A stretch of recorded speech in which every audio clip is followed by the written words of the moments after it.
Bon matin tout le monde, bienvenue à ce 41e épisode du Meeting des ventes du lundi. Mon nom est Simon Harvey et je suis stratège en vente et développement des affaires.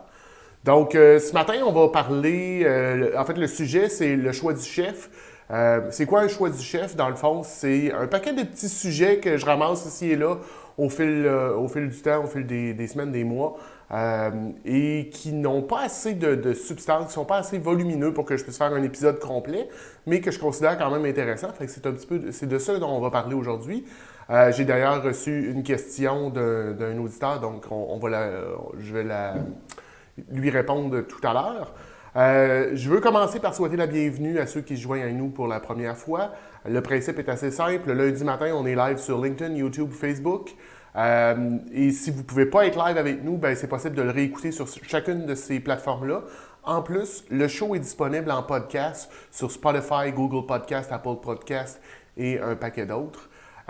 Donc, le concept, c'est que le lundi matin, ben, on se parle de vente, de développement des affaires. On partage nos bons coups, nos moins bons coups. Je partage des petits trucs. L'idée en arrière de ça, c'est de se motiver, de se craquer pour connaître une bonne semaine en vente, en développement des affaires. Donc, on va commencer tout de suite en ce beau lundi matin avec... en fait, je vais y aller tout de suite avec la question que j'ai reçue.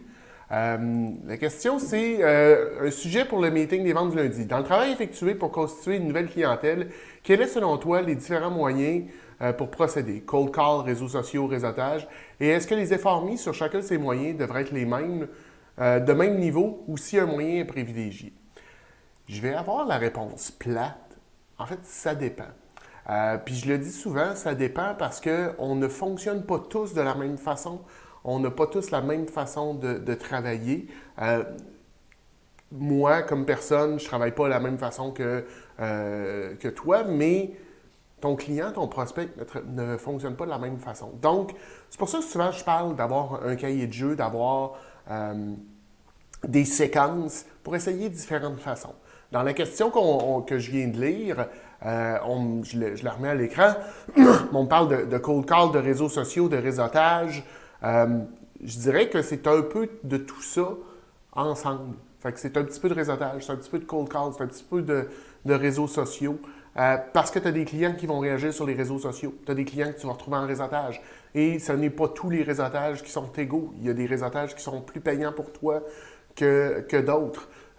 Avant d'aller dans un réseautage, pose-toi aussi toujours la question, c'est quoi mon retour sur l'investissement? Combien de temps je vais passer là? J'avais une cliente dernièrement qui me disait qu'elle allait passer 2 jours à Stratégie PME. Puis en jasant avec elle, on s'est posé la question à dire, écoute, as-tu vraiment le temps, le moyen d'aller passer 2 jours là? Puis qu'est-ce que tu vas en retirer? C'est la même chose sur les réseaux sociaux. Est-ce que c'est vraiment là que ta clientèle se trouve ou c'est pas là? Si c'est le cas, ben oui, mets du temps. S'ils ne sont pas là, c'est peut-être un petit peu moins important. Mais personnellement, je considère que c'est une bonne stratégie de visibilité d'être visible sur différentes plateformes. Particulièrement, puis je pense que vous le savez tous, là, moi je favorise LinkedIn. Je considère que c'est une plateforme qui est très intéressante. Mais je vous dirais, excusez-moi un instant. Je vous dirais que c'est à ne pas négliger les autres plateformes aussi. Le cold call est encore efficace. Certaines personnes ne l'aiment pas, mais je vais donner le terme cold call je vous dirais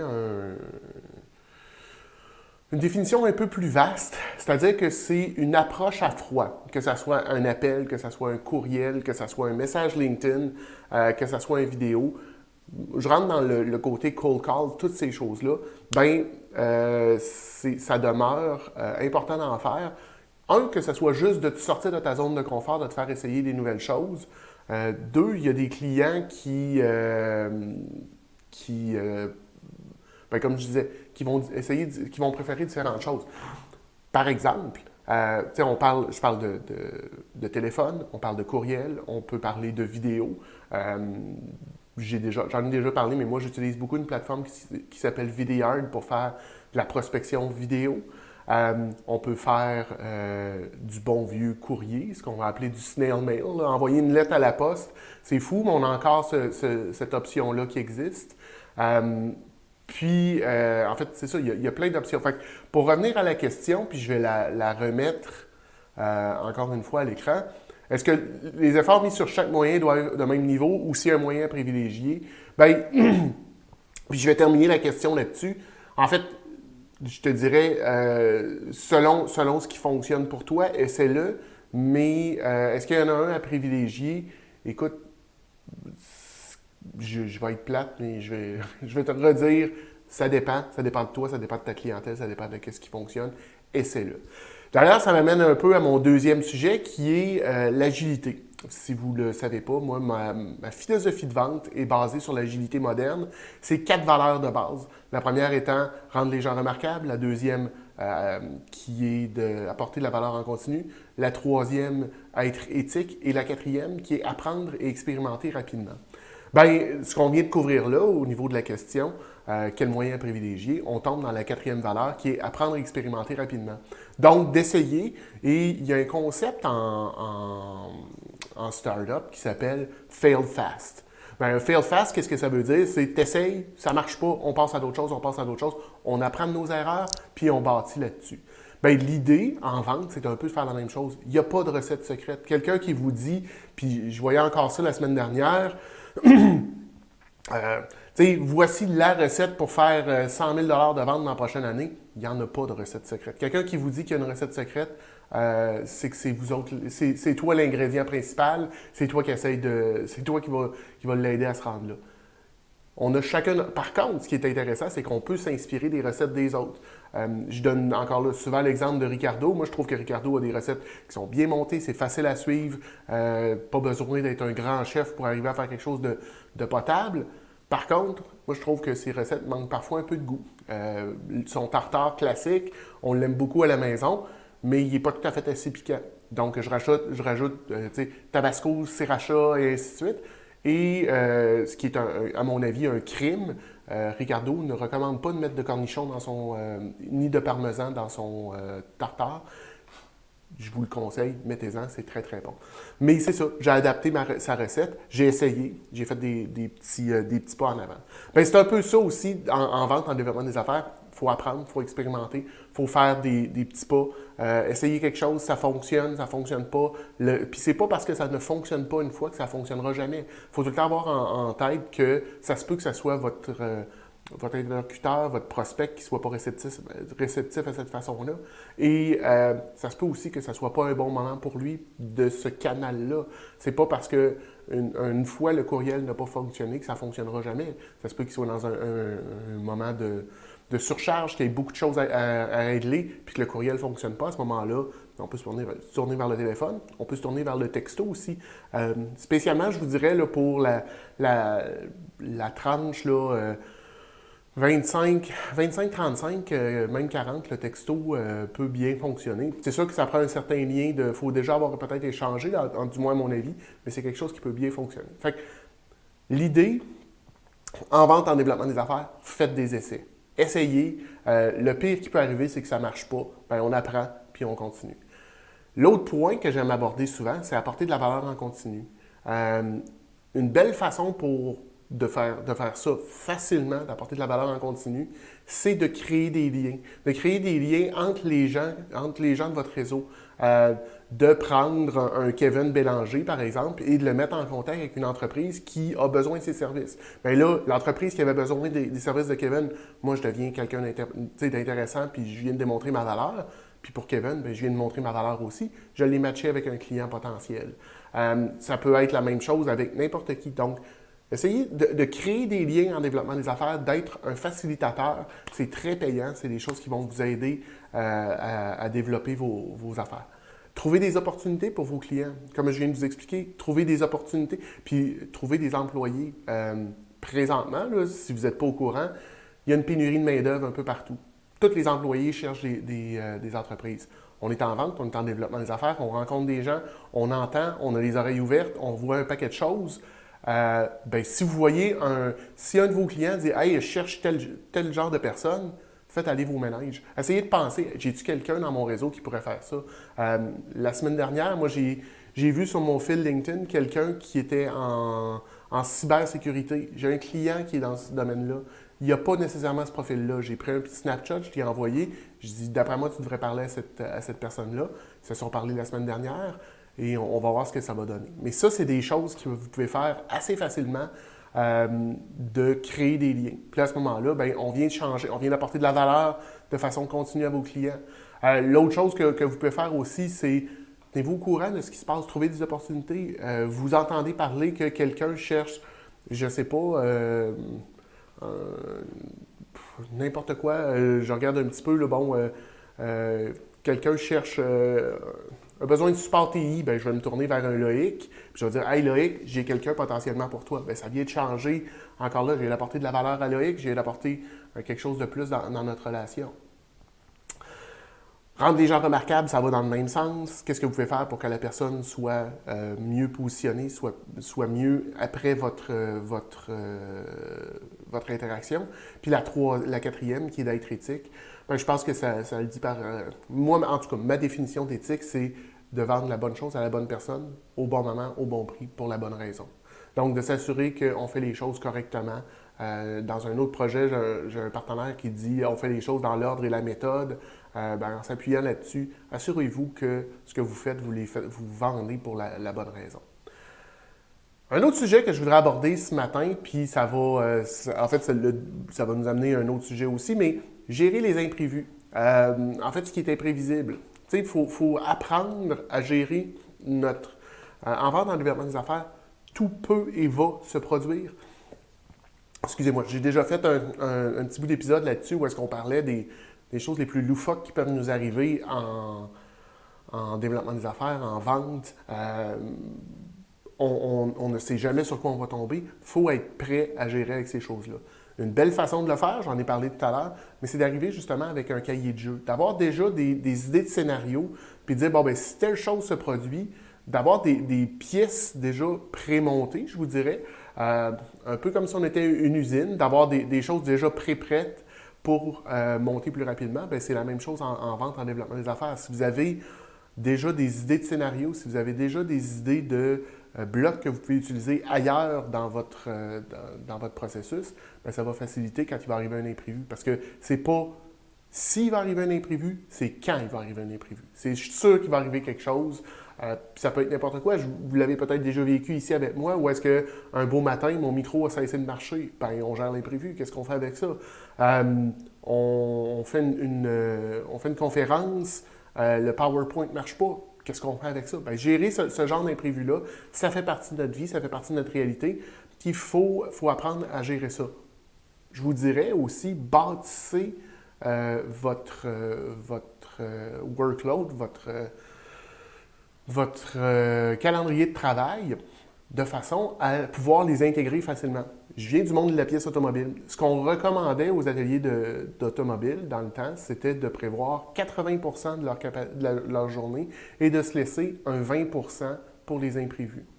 Bien, faites un peu la même chose dans votre vente, dans votre développement des affaires. Planifiez 80% de vos rendez-vous, 80% de votre journée. Laissez-vous un 20% pour gérer les imprévus. Le client qui a un problème, le client qui a une situation rush, le client qui arrive à un paquet de choses, vous allez avoir du temps pour le faire. Puis si vous avez absolument rien, ce qui me surprendrait, mais si vous n'avez absolument rien, bien, vous en profiterez pour faire de l'amélioration continue sur vous-même. Lire, écouter des podcasts, aller suivre une formation. Il y a plein de choses aujourd'hui que vous pouvez aller faire.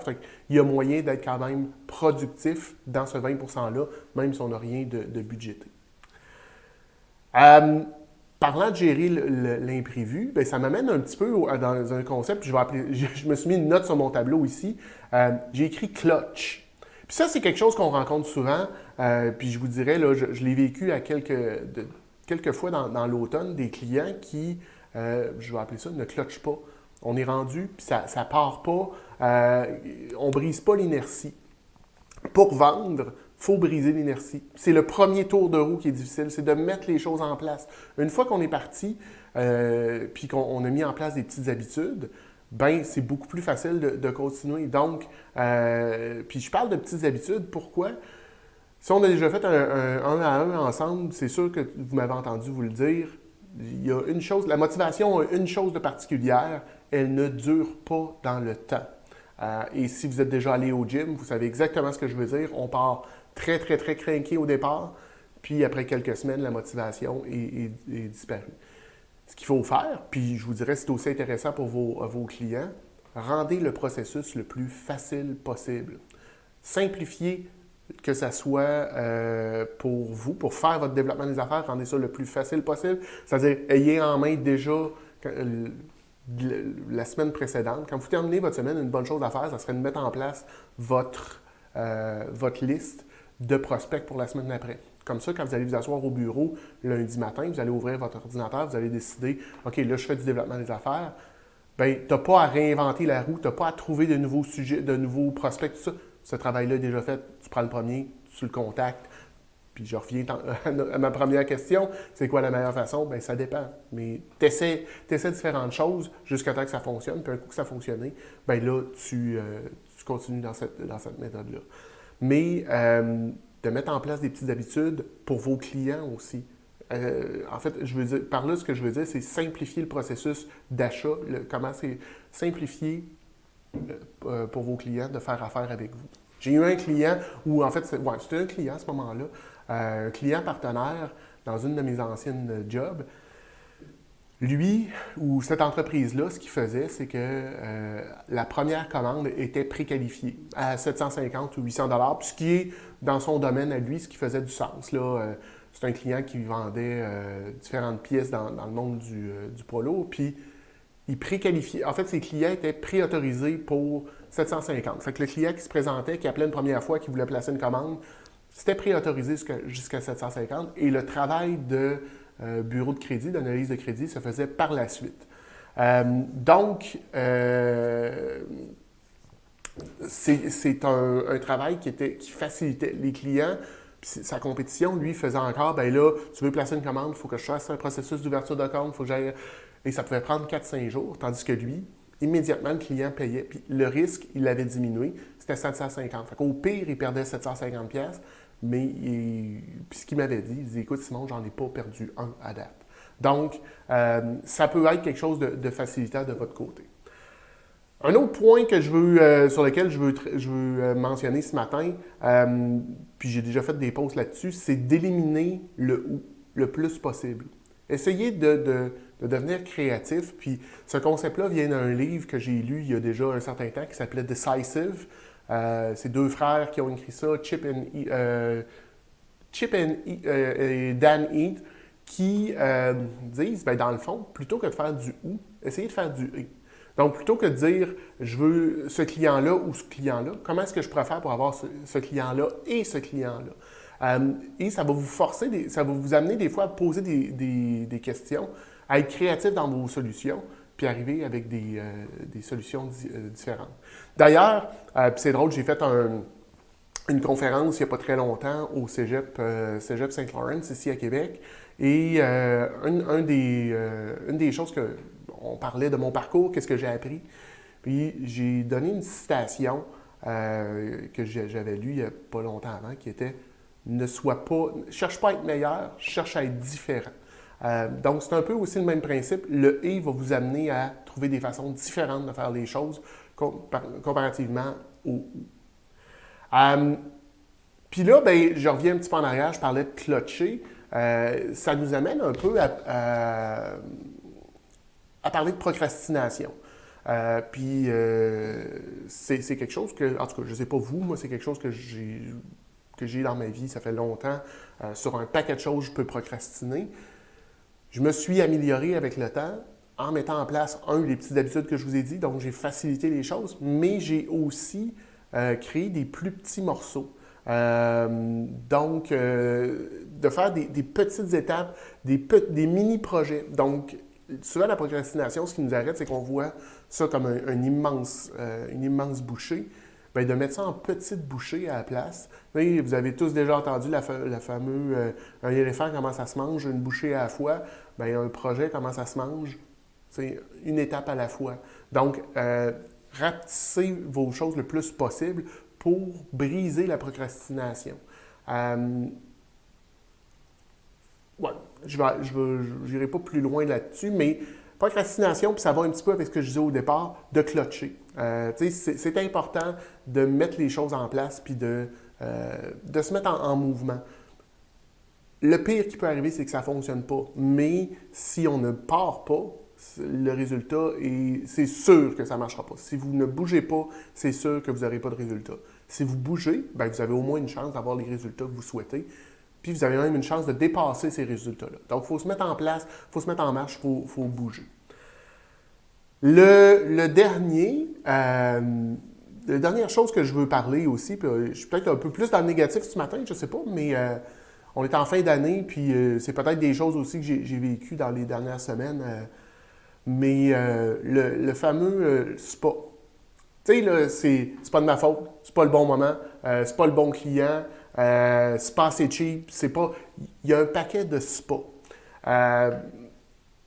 Ça, ultimement, c'est de se trouver des excuses. C'est de, avant même de partir, de se mettre en tête qu'on n'aura pas, qu'on mettra pas, qu'on n'atteindra pas notre objectif.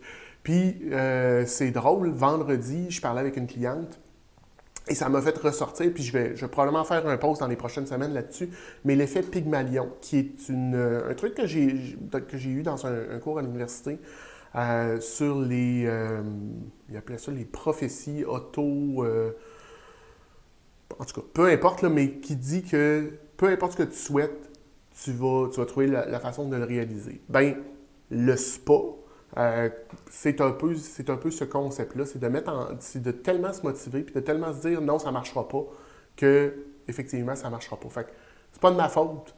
Non, peut-être que c'est pas 100% de ta faute, mais on est quand même responsable de nos choix, de nos décisions. Qu'est-ce que tu peux faire? Puis, il y en a un paquet, je veux dire, il y a un paquet de raisons pourquoi votre client n'a pas acheté, puis c'est pas de ta faute qu'il n'a pas acheté, je suis 100% d'accord, mais comme je disais tantôt, quand on parle d'agilité, ben il n'a pas acheté, c'est une chose. Qu'est-ce que tu as appris? Ça, tu peux le changer, ça, tu peux apprendre là-dessus. Donc, c'est important d'aller refocuser sur ces choses-là, puis au moins d'apprendre. C'est pas le bon moment, c'est jamais le bon moment. Ça n'existe pas le moment parfait. C'est sûr qu'il y a des moments où est-ce qu'on a une meilleure énergie, on est plus en forme. C'est sûr que si tu as un bébé puis qui a pleuré toute la nuit, c'est peut-être pas le moment idéal pour contacter un client. Ça marchera peut-être pas. Mais il ne faut pas attendre non plus que tout soit parfait puis qu'on vive dans que ce soit avec des lunettes roses. Ça n'arrivera pas. Il faut mettre les choses en place, il faut créer les opportunités. J'ai déjà aussi entendu, ouais, ben, je peux pas, tu sais, je ne solliciterai pas ce client-là, il y a déjà un fournisseur. Effectivement, c'est très possible, puis en fait, c'est souhaitable qu'il y ait déjà un fournisseur. Un, ça prouve qu'il y a un marché pour ce que vous vendez, ce qui est déjà une très bonne chose en soi. Mais deux, ça permet aussi, en fait, vous devriez le voir comme un challenge. C'est pas parce que le client a déjà un fournisseur qu'il ne changera pas. Vous ne savez pas comment ça se passe avec ce fournisseur-là. Est-ce que le fournisseur offre un bon service à la clientèle? Est-ce que le fournisseur, est-ce que ses prix sont bons? Est-ce qu'il y a un conflit? Vous ne savez pas ce qui se passe. Allez cogner à la porte. Allez tester, j'appelle ça tester la température de l'eau. Allez voir qu'est-ce qui se passe. Commencez à planter une graine. Vous ne savez pas non plus qu'est-ce qui va se passer dans le futur. Ça se peut que présentement, ça aille super bien, qu'ils soient en lune de miel, mais que dans 6 mois, 1 an, 2 ans, la chicane prenne, puis qu'ils veuillent trouver un nouveau fournisseur, bien à ce moment-là, si vous avez fait votre travail, si vous avez été présent, vous avez des chances d'être retenu. Ça fait un peu le tour de ce que j'avais en ce lundi matin pour le meeting des ventes du lundi, l'épisode du choix du chef. Comme je le disais, le choix du chef, c'est un épisode, normalement j'en fais un par saison où est-ce que je prends un paquet de petits sujets qui individuellement ne seraient pas assez consistants pour faire un épisode complet, mais mis ensemble qui me permettent de faire un épisode. Je vous remercie d'avoir été là. Pour ceux qui se sont joints à nous au cours d'épisodes ou qui ne le savaient pas, bien, le show est disponible en rediffusion sur LinkedIn, Facebook, YouTube. Il est aussi disponible sur les différentes plateformes de podcasts, donc Apple Podcasts, Google Podcasts, Spotify et un paquet d'autres. Je vais prendre le temps de répondre à vos questions, commentaires que j'ai reçus dans le chat aujourd'hui. Et on se revoit la semaine prochaine pour le 42e épisode avec un invité que je vais annoncer plus tard, là, probablement dans la journée d'aujourd'hui, d'ailleurs, que je vais le mettre, là, c'est déjà réservé. Donc, on se retrouve lundi prochain pour le 42e épisode du Meeting des ventes lundi. Bonne semaine tout le monde. Bye!